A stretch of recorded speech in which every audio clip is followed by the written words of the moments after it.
नमस्कार दोस्तों, आप सभी का स्वागत है आज की एक और नई वीडियो में। आज हम लोग करने वाले हैं एक शानदार सी वीडियो में आने वाले हैं। ठीक है, तो सबसे पहले आप लोगों को मैं बताना चाहता हूँ कि आप लोग जो है या तो 10th क्लास में हो या 12th क्लास में हो, अगर हो तो वीडियो आपके बहुत काम की, अगर नहीं हो 9th में 11th में हो तो भी बहुत काम की, इसलिए वीडियो को छोड़ने की गलती बिल्कुल भी मत करना। ठीक है, तो पूरी वीडियो को वॉच करना आप लोग। और यहाँ पर देखिए मैंने लिखा है how to achieve 99% in 10th और 12th क्लास। यानी कि आप अगर बोर्ड एग्जाम्स की तैयारी कर रहे हो तो बोर्ड के अंदर 90%, 80%, 85%, 99% लाना बहुत ज़्यादा आसान हो जाता है। ठीक है, क्योंकि बोर्ड एग्जाम्स बाकी एग्जाम से अलग होते हैं और इनसे बस बच्चे ना क्यों पता नहीं क्यों डरते हैं, बस ये इसमें डरने वाली कोई बात नहीं होती बोर्ड में। ठीक है, तो आज हम जो है इन्हीं चीज़ों के बारे में समझेंगे।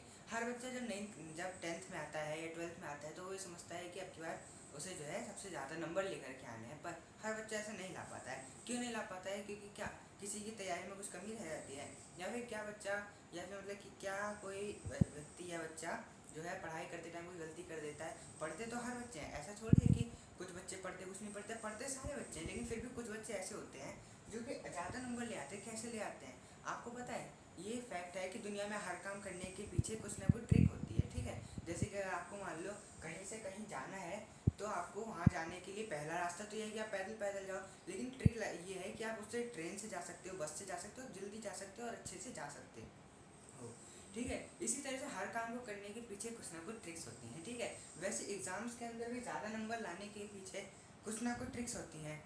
ठीक है, तो इस तरह से आज मैं आप लोगों को इन्हीं कुछ ट्रिक्स के बारे में बताऊंगा। ऐसी बात नहीं कि बस आप इन ट्रिक्स को करके जो है ज़्यादा नंबर ले आओगे, लेकिन हाँ अगर आप पढ़ाई अच्छे से करते हो और इन ट्रिक्स को भी फॉलो करते हो और जो मैं गलती आपको बताऊंगा वो गलती अगर आप नहीं करते हो ना तो आप ज़रूर एग्ज़ाम में अच्छे से अच्छे नंबर ला सकते हो, आपके नंबर ज़रूर इंक्रीज़ होने वाले हैं। ठीक है, तो चलिए फटाफट से स्टार्ट करते हैं। इस वीडियो में स्टार्ट करने से पहले आप लोगों को मैं बता दूं कि इस वीडियो के अंदर जो है मैं आप लोगों के लिए एक नोट्स बना करके लाया हूँ। काफ़ी देर तक बैठ करके मैंने नोट्स बनाए थे, तो इन नोट्स के अंदर आप लोगों को पहले तो बताऊंगा कि अगर आप लोगों के पास अभी अभी आप अगर 10th में या 12th क्लास में आए हो तो आप लोगों को अभी क्या क्या करना है, और उसके बाद आप कैसे आपको पढ़ना है। ठीक है, उसके बाद आप लोगों को जो है एग्ज़ाम आने से पहले जो आपका रिवीजन करना होता है वो आप लोगों को कैसे करना है वो मैं आप लोगों को समझाऊंगा। ठीक है, उसके बाद जो है मैं आप लोगों को ये बात बताऊंगा कि आप कैसे एग्ज़ाम के अंदर लिखना चाहिए आपको। ठीक है, तो ये तीनों चीज़ें जाननी बहुत ज़्यादा इंपॉर्टेंट है आपके लिए। तो फटाफट से चलिए वीडियो को स्टार्ट करते हैं।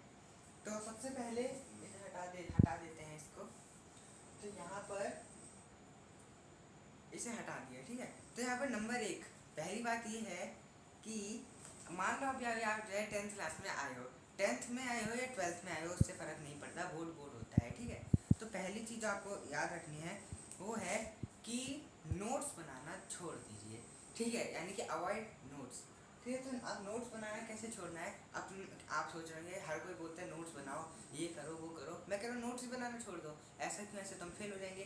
तो असलियत में क्या है कि बहुत बच्चे क्या करते हैं, जैसे उन्होंने जो है नोट्स बनाने उन्हें किसी चैप्टर के, ठीक है, मान लो साइंस के बनाने हैं, तो साइंस में वो लोग क्या करेंगे, पहले तो चैप्टर का नाम डालेंगे, ठीक है सही है, फिर हेडिंग डालेंगे, फिर उसको जो है कलर से सजाएंगे, फिर उसके आसपास फूल पत्ते बनाएंगे, फिर 1 नंबर फिर 2 नंबर ऐसे तरह तरह की फाइलें बनाएंगे।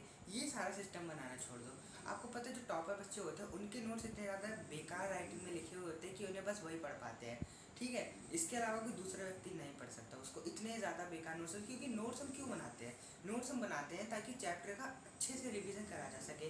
नोट्स वैसे किसी काम नहीं आते, तो अगर आप नोट्स को बना करके रिवीजन के लिए बना रहे हो तो आप उसे ऐसा बनाओ कि बस उसे वो आपके मतलब काम आ सके, उनको इतना ज़्यादा मतलब सजाओ मत, क्योंकि ऐसा करना बस टाइम की बर्बादी है। ठीक है, क्योंकि अब आप बोर्ड क्लास के पेपर दोगे तो ऐसे में आपको जो है अपना टाइम एक एक सेकंड आपके लिए बहुत ज़्यादा कीमती होने वाला है। ठीक है, तो इसके लिए आपको जो है इस तरीके से सजावटी करना छोड़ना होगा। ठीक है, दूसरी चीज़ क्या है? Avoid NCERT. एनसीईआरटी आप कहोगे एनसीईआरटी क्या अवॉइड करना है? एनसीईआरटी में एनसीईआरटी जो आपकी बुक्स चल रही हैं अभी फ़िलहाल, अभी हमारे जो सीबीएसई होते हैं या जो स्टेट के जो होते हैं गवर्नमेंट स्कूल, इनमें अभी सीबीएसई वो सॉरी एनसीईआरटी के सिस्टम चलते हैं। ठीक है, एनसीईआरटी की बुक्स चलती हैं, तो इन्हें हम क्या करते हैं कि जो एनसीईआरटी की बुक्स रहती हैं इनके अंदर बहुत ज़्यादा कुछ कुछ डिफ़िकल्ट वर्ड्स हो जाते हैं जिन्हें पहली बारी में कोई भी आसानी से समझ नहीं सकता है। तो इसलिए क्या करना होता है, आपको NCERT की बुक्स को अभी पहले रीड नहीं करना है। आपको क्या करना है, पहले उन चैप्टर का 1 शॉट वीडियो देखना है, क्योंकि अब आप नए ज़माने में हो। इसमें आप क्या कर सकते हो, आप अपने मोबाइल के अंदर, PC है तो PC के अंदर, नहीं तो टैब है तो टैबलेट के अंदर, और नहीं तो आप लोगों के पास अगर मोबाइल फ़ोन है या कंप्यूटर है, लैपटॉप है, कुछ भी है, तो उसके अंदर आप लोग जो है अपने चैप्टर का 1 शॉट वीडियो देख सकते हो। उसके अंदर 1 शॉट वीडियो में क्या रहता है, आपको 1 से 1.5 घंटे के अंदर अंदर पूरा चैप्टर डिटेल में समझा दिया जाता है। आपको वो 1-1.5 घंटा कौन देखेगा, तो 1-1.5 घंटा अगर आप पूरे दिन भर में 5-5 घंटे के लिए वो जो है अपना टाइम बर्बाद कर सकते हो यूट्यूब पे या दूसरे उस पर, तो आप लोग उतने में तो यूट्यूब पे जा कर के 1 शॉट वीडियोस देख सकते हो।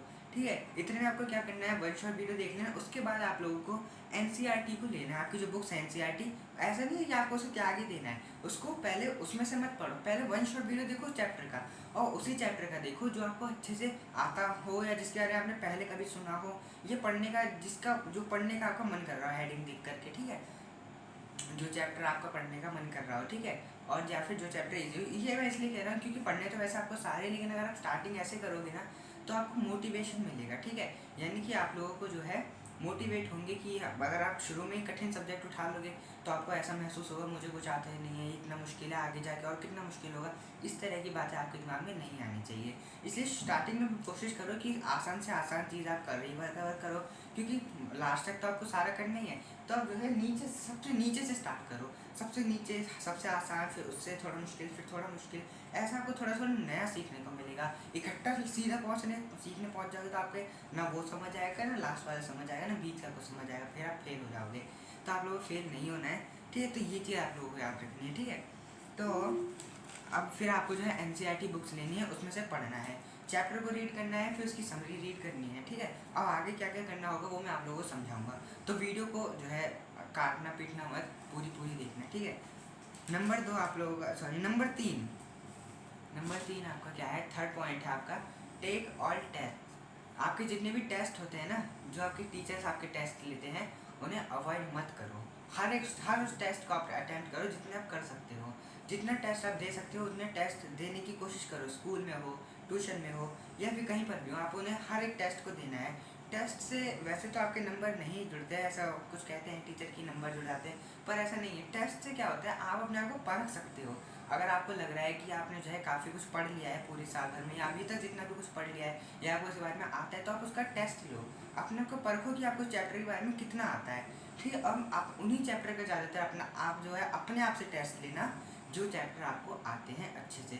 इससे क्या होगा, आपको जो चैप्टर अच्छे से आती है बस मोटिवेट के लिए, क्योंकि अगर आप आगे पढ़ना चाह रहे हो बाकी के सब्जेक्ट्स को, तो उन्हें पढ़ने के लिए आपको पहले मोटिवेट तो होना पड़ेगा। तो अगर आप आसान सब्जेक्ट का टेस्ट लोगे अपनी तरफ से, तो उसके अंदर आप क्या आएंगे अच्छे नंबर, क्योंकि वो आसान है, आपको आता है। आपको अगर अच्छे से आता है तो आप जो अच्छे नंबर उसमें ले लोगे। अपनी तरफ से लेना है, बेईमानी नहीं करनी है। ऐसा नहीं है कि 10 नंबर आ रहे हैं 20 नंबर ले लो अपने आप को, ऐसा नहीं करना है। ठीक है, तो पूरे मतलब कि अच्छे से टेस्ट करना है। ठीक है, अपनी तरफ से भी लेना है, ट्यूशन जाते हो तो ट्यूशन से भी लेना है, नहीं तो स्कूल से भी लेना है। जितने टेस्ट आप दे सको उतने आपको करने हैं। ठीक है, टेस्ट अगर आप छोड़ दो तो आप जो है आपके एग्ज़ाम में 99% या 90% या 90+% जो आपके आते हैं, ये इसके जो चांस है ना वो थोड़े गिर सकते हैं। ठीक है, क्योंकि टेस्ट एक बहुत महत्वपूर्ण चीज़ होते हैं हमारे एग्ज़ाम्स के लिए, हमारे अच्छे मार्क्स के लिए। ठीक है, यहाँ पर जो हमारा चौथा पॉइंट है वो कुछ इस तरह से है। चौथा पॉइंट्स हमने लिखा है, calculate days capacity and capacity of learning. यानी कि आज जो तारीख है ना, इस तारीख से लेकर के आने वाले 4 महीने 5 महीने तक की जो तारीख रहेगी, उस टाइम तक आपके पास जितना भी टाइम बचेगा उस टाइम को कैलकुलेट करो। ठीक है, फिर आप ये देखो कि आपके पास कितने चैप्टर हैं टोटल, फिर आप उन सभी चैप्टर्स को कैलकुलेट करो। फिर आप ये देखो कि आप उनमें से कितना कुछ जो है रिकवर कर सकते हो, कितना आप जो है उनको कवर कर सकते हो चैप्टर्स को। ठीक है, कितना आप जो है पढ़ सकते हो। और ये देखो कि अपनी कैपेसिटी क्या है आपकी, आप एक दिन में कितना मतलब पढ़ सकते हो। ऐसा अगर आप 2 दिन में एक चैप्टर पढ़ सकते हो, 3 दिन में पढ़ सकते हो, तो ऐसे करके आप जो हिसाब लगाओ कि आप जो है कितने दिनों में अपना कितना चैप्टर ख़त्म कर सकते हो। ठीक है, इस हिसाब से जो आपको हिसाब लगाना है। ठीक है, इससे क्या होगा, बहुत बच्चे क्या सोचते हैं, वैसे तो पढ़ते नहीं, फिर सोचते आज तो पढ़ के रहेंगे, खोल ले जाते हैं 10-10 कॉपियाँ भी, इतने सारे कॉपी रजिस्टर, लेकिन सब नहीं पढ़ सकते, कोई नहीं पढ़ सकता सारा। आपको क्या करना है, इसका एक छोटा सा टाइम टेबल बना लेना है कि इतने दिन हैं, इतने चैप्टर हैं, इतना मैं पढ़ सकता हूँ, और इतने दिन तक मेरा जो है काम ख़त्म हो जाएगा। तो आपको क्या है रोज़ उस हिसाब से चैप्टर पढ़ना है, ठीक है। रोज़ मतलब आपको थोड़ा थोड़ा करके पढ़ना है, तो उस दिन तक आते आते आपका जो है चैप्टर खत्म हो जाएगा। यकीन नहीं मानोगे ना, जब आप कैलकुलेट करोगे तो आपको पता चलेगा इतना सारा चैप्टर का बोझ जो आपको दिखाई दे रहा है, जब आप इसको कैलकुलेशन में उतारोगे तो आपको पता चलेगा ये तो बहुत थोड़ा सा है। अगर मैं रोज़ थोड़ा थोड़ा पढ़ूंगा तो इस दिन तक आते आते मेरा सारा कोर्स कवर हो जाएगा, ठीक है। बहुत बच्चे एक साथ ही बहुत सारा खोल के बैठ जाते हैं, जैसे वो एक दिन में सारा पढ़ लेंगे, ऐसा नहीं हो सकता है, ठीक है। तो अगली चीज़ जो है हमारी, हाँ, नंबर 5। तो यहाँ पर जो 5th पॉइंट है हमारा ये है, यहाँ पर जो हमारा 5th पॉइंट है ना, ये हमारे क्या कहता है कि आपके जो मतलब आपकी लिटिल बुक्स रहती है, मतलब कि जो आपकी बुक्स रहती हैं जिनके अंदर ऐसे हो सकता है आपके पास कुछ बुक्स हों जिनके अंदर 2 चैप्टर हों, 3 चैप्टर हों, 4 चैप्टर हों, यानी कि जो छोटी छोटी बुक्स होती हैं, आपको इन पूरी बुक्स का वन शॉट देख लेना है। पूरी बुक्स का वन शॉट आप देख सकते हो तो देख लो, वरना ये वैसे इतना मुश्किल नहीं होता, क्योंकि वन शॉट के अंदर बहुत डिटेलिंग में समझा देते हैं, तो आपको जो है अच्छे से समझ में आ जाएगा। तो ये भी वाला यहाँ तक तो मैंने आप लोगों को समझा ही दिया था अभी। तो अब जो है 6th पॉइंट पर आ जाते हैं। हमारा जो छठा पॉइंट है वो क्या कहता है कि देखो, जैसे कि बहुत बच्चे होते हैं उन्हें लगता है मैथ से डर, और जैसे ही मैथ की कॉपी खोलते हैं उनको होता है सिर में दर्द। तो सिर में दर्द क्यों होता है? क्योंकि उनका दिमाग ख़राब हो जाता है। तो आपको क्या करना है, जब भी आप मैथ करने बैठो तो आपको जो है मैथ करते टाइम अपना जो है या फिर जब आप म्यूज़िक सुनते हो ना उस टाइम आपको जो है मैथ करना है, ठीक है। यानी कि मैथ को करते टाइम म्यूज़िक नहीं करना है, म्यूज़िक को सुनते टाइम जब मैथ करना है। जैसे मान लो म्यूज़िक चल रहा है, आप उसे सुन रहे हो, फिर उसे सुनते सुनते आपको जो है मैथमेटिक्स भी करना है। इससे क्या होगा, आपका जो दिमाग है ना वो जो है अच्छा चलेगा, ठीक है, क्योंकि music is the best medicine, ठीक है। तो इस तरह से आप लोग जो है मैथ्स को अच्छे से समझ सकते हो। बाकी कोई सब्जेक्ट हो तो उसको तो म्यूज़िक बंद करके करना, वरना मैथ को तो जो है आप ऐसे ही कर सकते हो, आपको अच्छे से मतलब कि समझ में आ सकता है इससे। तो ये सारी चीज़ें तो जो है होती रहती हैं। अब एक चीज़ ये भी है, 7वां पॉइंट है, देखो आप लोग, 7वां पॉइंट एक इम्पॉर्टेंट पॉइंट है, टेस्ट के बारे में है। सबसे पहले जो है आप लोग जितने भी सब्जेक्ट्स हैं ना, उन सब्जेक्ट्स में आपको जैसे जैसे आप कवर करते जाओगे ना, आपको पता चलता जाएगा कि आपको मतलब कि चैप्टर्स के बारे में आपको जो है नॉलेज बढ़ती जाएगी। बाद में आप लोगों को क्या करना है, आपने जो है किसी भी सब्जेक्ट को देख लो, मतलब किसी भी सब्जेक्ट के किसी भी चैप्टर को उठाकर देख लो जो आपको अच्छे से आता हो, ठीक। उसका आपको क्या करना है, एक कोई भी अपना टेस्ट ले लेना है। तो उससे क्या होगा, जो आपको अच्छे से चैप्टर आता है उसका आप लोगों को टेस्ट लेना है। उसका टेस्ट जब आप लोगे तो आपको पता चलेगा कि आपके अच्छे नंबर आए हैं, तो इससे आपको जो मोटिवेशन मिलेगा, क्योंकि आप जो है अपनी नज़र में थोड़ा बड़े होंगे, आपको जो है अपनी नज़र में थोड़ा सम्मान मिलेगा। इससे क्या होगा, आप मोटिवेट हो जाओगे। और इसके साथ साथ आपको जो NCERT होती है ना मैथ्स की, फिज़िक्स की, इन ये सारी जो रहती है आपकी साइंस वगैरह मैथ की, इन सब में होते हैं एग्जाम्पल्स, ठीक है। न्यूमेरिकल क्वेश्चन जो होते हैं इनके एग्जाम्पल्स होते हैं, आपको उन एग्जाम्पल्स को फॉलो करना है। क्या है कि वो एग्जाम्पल, ये सारी चीज़ें मैं आपको मोटिवेट करने के लिए बता रहा हूँ, ताकि ये सारी चीज़ें आपको जो है समझनी है, सीखनी है। इससे आपको जो है एग्ज़ाम में अच्छे नंबर मिलने के चांस बढ़ जाएंगे। क्योंकि पहली चीज़ तो देखो ये है कि जब आप कोई भी काम करते हो उसके लिए आपको चाहिए भरोसा, और भरोसा किस पर चाहिए, आपको खुद के ऊपर भरोसा होना चाहिए कि आप ये काम कर सकते हो, ठीक है। जब तक आप ऐसा भरोसा अपने ऊपर नहीं कर लेते तब तक आप कोई भी काम नहीं कर पाओगे। इसलिए आपको जो है पढ़ाई के अंदर अपने आप को भरोसा दिलाना है। तो सबसे पहले फिजिक्स हो गई, मैथ्स हो गई, ये सारे सब्जेक्ट्स होते हैं न्यूमेरिकल क्वेश्चन जिनमें रहते हैं नंबर वाले, इनके अंदर बहुत बच्चों को डर लगता है, इसलिए मैं इनके अंदर मोटिवेट कर रहा हूँ।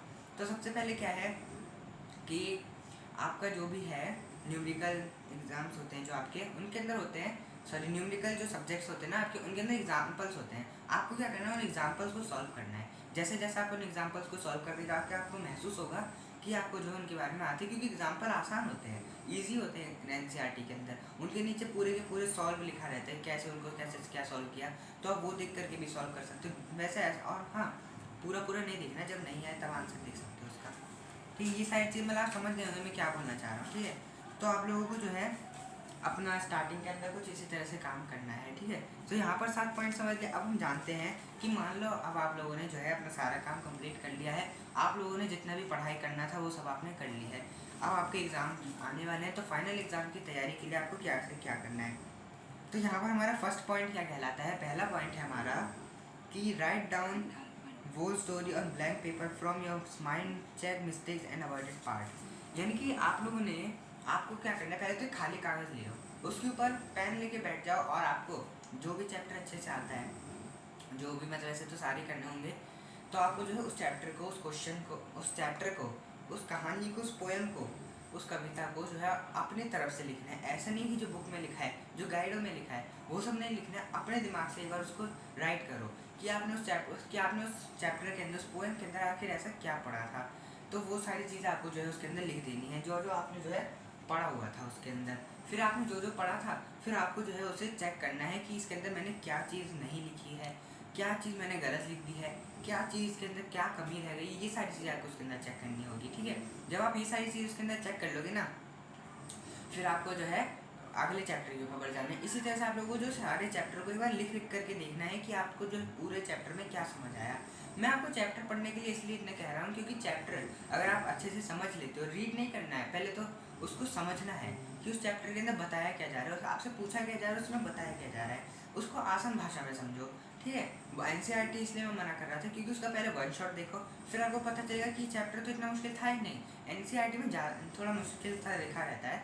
आपको जो है पहले वन शॉट देखना है, फिर उसको अपनी बुक में से रीड करना है। इससे क्या होगा, रीड भी नहीं करना है, उसकी वो जो है आप लोगों को समरी देखनी है, ठीक है। एक बार समरी देखनी है, फिर उसका पहले वन शॉट, फिर समरी, और फिर एक बार चैप्टर रीड कर सकते हो। उसके बाद आपको क्या करना है, एग्ज़ाम्स की तैयारी के लिए आपको उसे अपने कागज़ के ऊपर लिखना है, ठीक है। जब आप कागज़ के ऊपर लिखोगे ना तो आपको जो है बचा हुआ पार्ट क्या रह गया, क्या आपने अवॉइड कर दिया, क्या गलती रह गई, क्या मिस्टेक्स रह गई, उन सारी चीज़ों को आपको जो है देखना है, ठीक। ये चीज़ आपको करनी है, ठीक है। एक तो रिवीजन के लिए write meanings of poem on paper from your mind, check mistakes and avoided part. और ये तो हो गए चैप्टर के बारे में जो स्टोरी रहती है हिंदी में, इंग्लिश में, SST में, ठीक है, या फिर और ये, ठीक है, मैथ्स और साइंस को छोड़ के। तो ये अब हम जानते हैं कविताओं के बारे में, यानी कि पोएम्स के बारे में। यहाँ की अब जो पोएम्स रहती हैं हमारी, इनके इनके ना मीनिंग लिखे रहते हैं। होती तो छोटी छोटी, लेकिन इनका जो मीनिंग होता है एक डीप मीनिंग होता है। इनका मतलब जो होता है कविताओं का बहुत गहरा मतलब होता है, जिन्हें आप जितना समझते जाओगे उतना जो है गहरा होता जाए। आपको पता चलता जाएगा कि पोएम कितनी गहरी थी, और जितना आप इसे समझते जाओगे ना, उतनी आपको पता चलती जाएगी कि पोएम कितनी ज़्यादा गहरी थी। तो ये पोएम वैसे तो छोटी सी होती है, लेकिन समझने में थोड़ी मतलब ज़्यादा होती हैं। तो आपको क्या करना है, पोएम को अच्छे से समझना है, फिर उसको राइट करना है कि आपने उसके अंदर क्या क्या समझा, और उसके जो कुछ मीनिंग्स भी रहते हैं, वर्ड मीनिंग जो होते हैं वो भी आपको जो है लिखने हैं। जो आपको थोड़े डिफिकल्ट वर्ड लगते हैं उनको भी राइट करना है, ठीक है। ये सारी चीज़ आप लोगों को करनी नहीं है, ठीक। ये सारी चीज़ आप कर लोगे। उसके बाद take test by yourself of subject, ये तो हमने कर ही लिया था ना। तो आपने आपसे आपको जो है टेस्ट लेना है।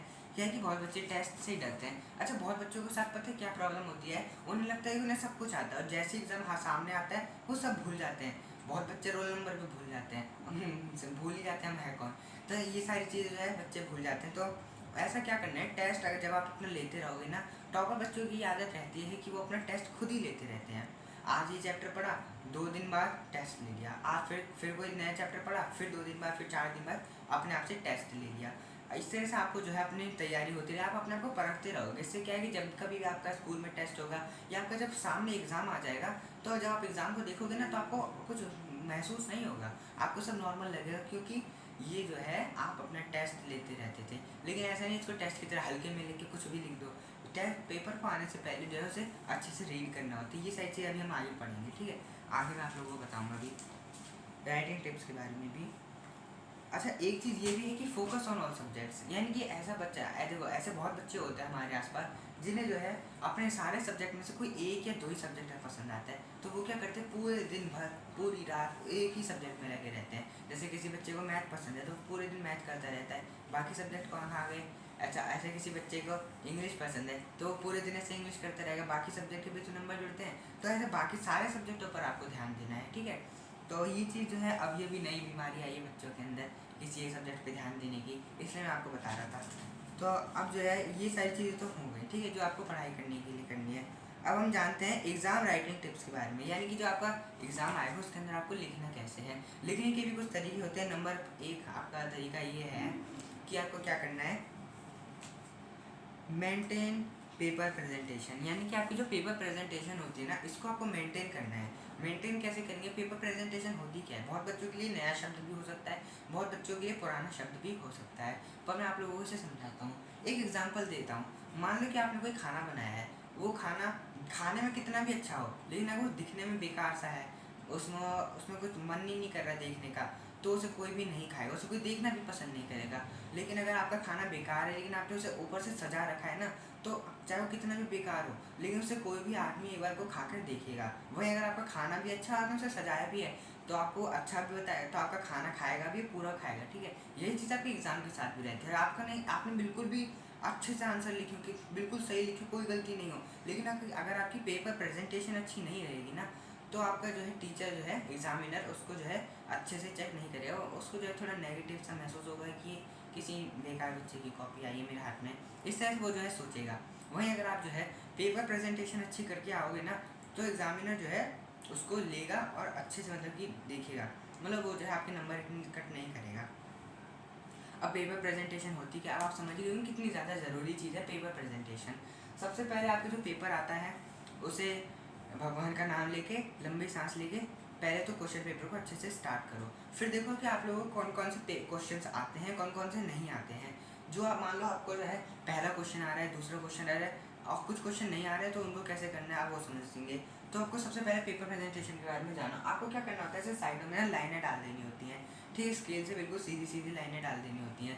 फिर अपना नाम, रोल नंबर, फादर्स नेम और जो भी कुछ आपको बोला जाता है स्कूल का नाम, ये सब कुछ आपको जो है डालना होता है, ऐसे साइडों में डालना होता है, बिल्कुल ऐसे ऐसे, ठीक है, इस तरह से बिल्कुल साइडों में आप लोगों को जो है लाइनें डालनी होती है।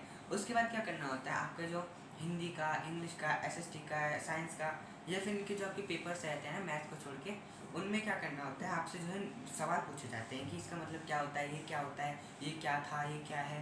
तो उसका जो आप आंसर लिखोगे ना, उसके आंसर के नीचे आपको करनी होती है एक अंडरलाइन। आपका जो मेन वर्ड होता है ना लाइन का, उसमें जो मेन शब्द होता है उसको आप लोगों को अंडरलाइन करना होता है। मान लो आपसे पूछा जाए कल, मान लो आपसे जो है पूछा जाता है जैसे कि कल राम कहाँ गया था, तो आपने आंसर लिखा कल राम बाजार गया था। इसके अंदर बाजार जो शब्द है ना, जहाँ की पूछ रहे हैं उस शब्द को आपको अंडरलाइन करना है, जिसे हम कोटेशन भी बोलते हैं, जिसे आप अंडरलाइन करना बोलते हो। इससे आपको अंडरलाइन कर दें, इससे क्या होगा, टीचर जो है आपका बाकी का आंसर भले ही चेक ना करे लेकिन वो मेन शब्द देख करके पूरे नंबर दे करके आगे बढ़ जाएगा, ठीक है। क्योंकि टीचर ज़्यादातर कीवर्ड, इन्हें हम कीवर्ड भी बोलते हैं, इन्हीं को फाइंड करते हैं कि फटाफट से हमें ये दिखें और आगे चलें। तो ठीक है, ये सारी चीज़ें जो है पेपर प्रेजेंटेशन रहती है। दूसरी एक चीज़ ये भी रहती है कि आपका जो पहला पेज रहेगा और जो लास्ट वाला पेज रहेगा उसके अंदर आपको अपनी राइटिंग मिस्टेक्स को मेंटेन रखना है, ठीक है। दूसरा पॉइंट यही है, maintain mistakes and worst writing in first and last page. यानी कि आपका जो बेकार, वर्स्ट राइटिंग का मतलब होता है जो सबसे बेकार राइटिंग, जो समझ ही नहीं आती है, ऐसी राइटिंग को आपको जो है पहले पेज पे और लास्ट वाले पेज पर संभाले रखना है। साथ ही साथ आपको क्या करना है, आपकी जो गलतियाँ रहती है ना, साथ ही साथ आपको क्या करना होता है, पहले पेज पे और लास्ट पेज पे ध्यान रखना होता है, ठीक है। तो अब वीडियो ज़्यादा लंबी नहीं करते हैं, इसका सेकंड पार्ट मैं आपको जल्दी बताऊंगा। चलिए।